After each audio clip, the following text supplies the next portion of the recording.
Today's story is called The Jumpers.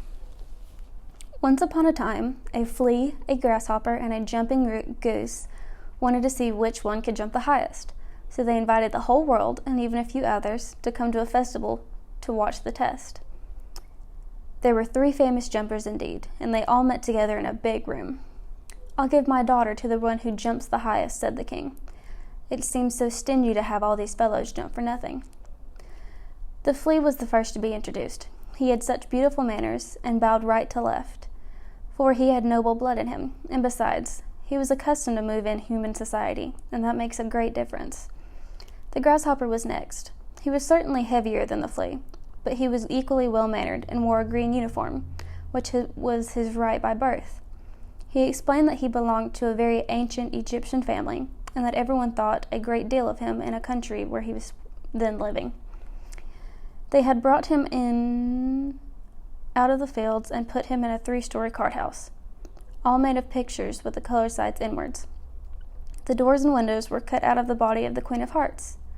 "I sing so extremely well," he explained, "that 16 native grasshoppers who have been singing since childhood and still haven't any house of cards to live in grew even thinner with jealousy than they were before when they heard about me." So both the flea and the grasshopper had now explained who they were, and they felt sure that they were quite good enough to marry the princess. The jumping goose didn't say anything, but the company decided that he meant he was thinking a great deal, and when the court dog sniffed at him, he reported that the jumping goose was certainly of good family. The old counselor, who had received 3 decorations to keep him quiet, declared that he knew that the jumping goose was gifted with magic power. You could tell by his back if the winter would be severe or mild, and that was more than you could say even for the man who writes the almanac. "I'm not saying anything," the king remarked, "but I have my opinion of these things."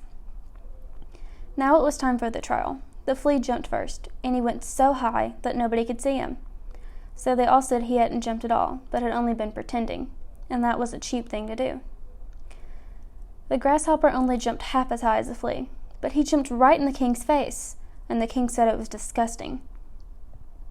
The jumping goose stood still for a long time, lost in thought, and people began to wonder if he could jump at all. "I hope he isn't sick," said the court dog, and gave him another sniff. Then suddenly, plop!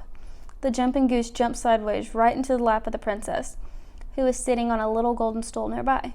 At once the king said, "To jump up to my daughter is the highest jump that can be made, but it takes brains to get an idea like that. And the jumping goose has shows that he does have brains. He is a pretty clever fellow." And that's how the jumping goose won the princess. "I don't care a bit," said the flea. "I jumped the highest. She can have that old goosebone, with his stick and his wax. In this world, real merit is very seldom rewarded. A fine physique is what people look at nowadays." So the flea went away to fight for his service, and it is said that he was killed. The grasshopper settled down in a ditch and pondered over the way of the world, and he too said, "Yes, a good physique is everything. A good physique is everything." Then he chirped his own little sad song, for which I have taken this story. The story may just possibly not be true, even if it's printed here in black and white. The end. Thank you for joining me today.